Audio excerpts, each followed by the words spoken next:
You were listening to chartingwealth.com for Wednesday, the 6th of April, 2016. Wow, the year is flying by. We always start with IYY, that is the total market fund put out by iShares. It tracks the whole market, so we like to know what's going on across the broad market to begin with. And we always open up with our two-day chart. What do we see going on? Well, our two-day trend line has been broken just about any way you draw it.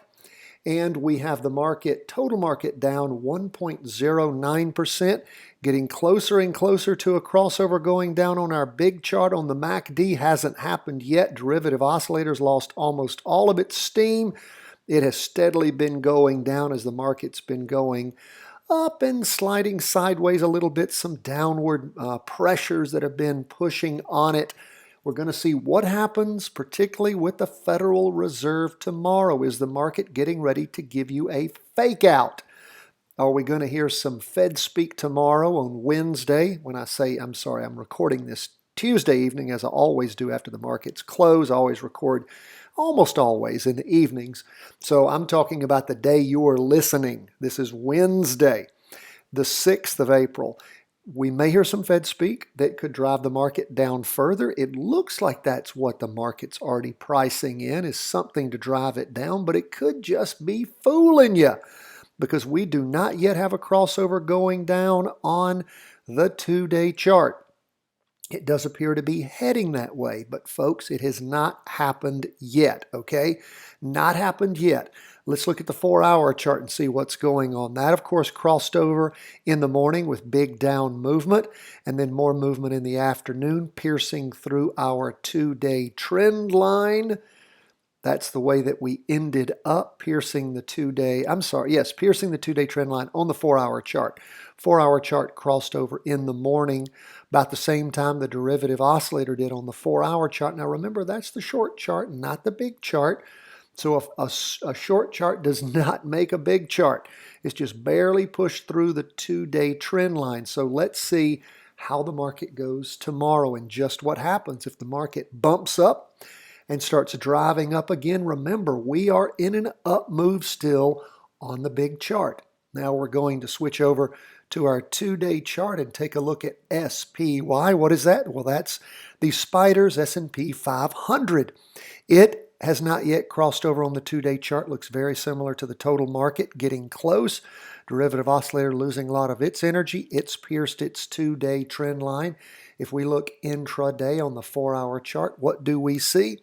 We see, again, down movement in the morning, more down movement piercing the two-day chart in the two-day trend line in the afternoon. So again, a short chart does not a big chart make, unless, of course, that short chart is a phenomenal down move, and that could happen tomorrow, but it could just as easily pop up. We do not know. What do we do here at Charting Wealth? We follow what the charts tell us, not what the talking heads, not what the media watchers, not what the politicians, not what anybody says, but what the charts tell us, because that's wherein the truth lies, my friends, the charts. Let's look at the Qs. What do we see going on there on the two-day chart? Well, the Qs is still above the two-day trend line. Excuse me, unlike the other charts. Derivative oscillator still has a little bit of momentum and speed going with it.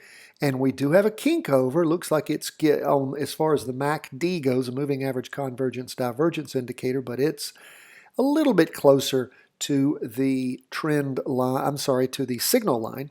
We're still above the trend line, so not as bad looking for a down move as the other two charts, the total market, the S&P 500. But let's take a look at the 4-hour chart and see what we see. It moved down strong in the morning, crossed over going down, then more movement down in the afternoon, although we're still above the two-day trend line. Again, if you ask me, what is the chart telling us? Well, it's telling us on the short chart, it looks like we might be getting to the end of the move of the big chart, but it hasn't happened yet.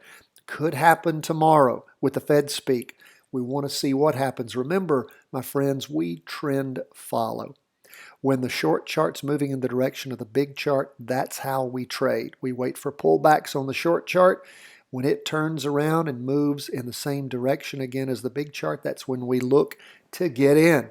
Our big chart's the 2-day chart. Our short chart is the 4-hour or half-day chart. Now, lastly, let's take a look at gold. Gold was up 1.3% for the day, pierced through its 2-day trend line, although gold is still in a long-term down move. Derivative oscillator lost a little bit of energy. Remember, gold crossed over back on the 17th. That is the 2-day chart on the 17th. Gold continued to move down. It actually started moving down on the 9th of March. And I'm sorry, the 17th of March is when it crossed over going down. Well, actually, no, I'm sorry. Crossed over a little bit before that on the 15th and has continued down a couple of days sideways and then a couple of more days sideways on the 17th through the 21st sideways of March, and then the 29th and 30th, and then a big down move on the candle on the 4th. And again, these are 2-day candles, followed by the first day of the drawing of the 2-day candle on the 5th of April.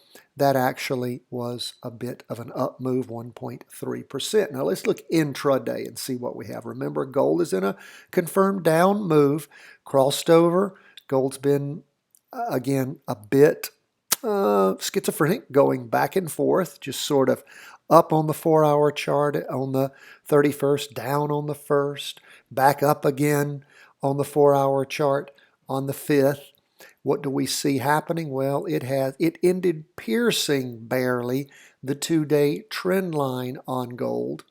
And it is positive on the 4-hour chart on the MACD and on the derivative oscillator. But again, like we say, the chart crossing over on the short chart does not make a big chart crossover yet.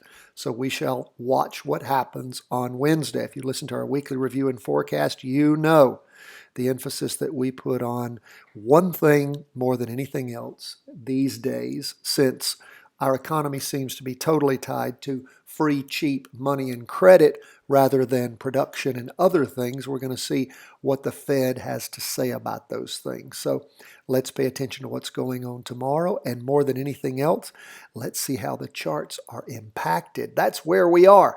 If you don't already have our How to Read a Stock Chart video, you need to go to chartingwealth.com, sign up.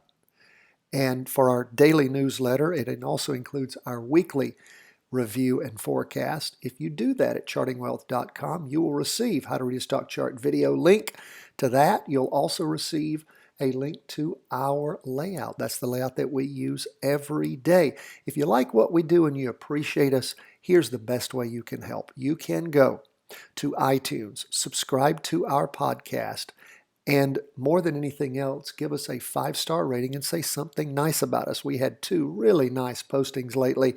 That helps so much in getting the word out on what we do to other people because it drives us higher in the rankings. Please consider doing that for us if you appreciate it. We don't charge you anything for these daily reviews, and we would appreciate your help. That's iTunes, Charting Wealth. Subscribe if you can. At least give us a 5-star rating. Say something nice. Thank you so much. We love to hear from you. Follow us on Facebook, Twitter, Instagram, YouTube, iTunes. You name it, we're there. We want to help. God bless from chartingwealth.com.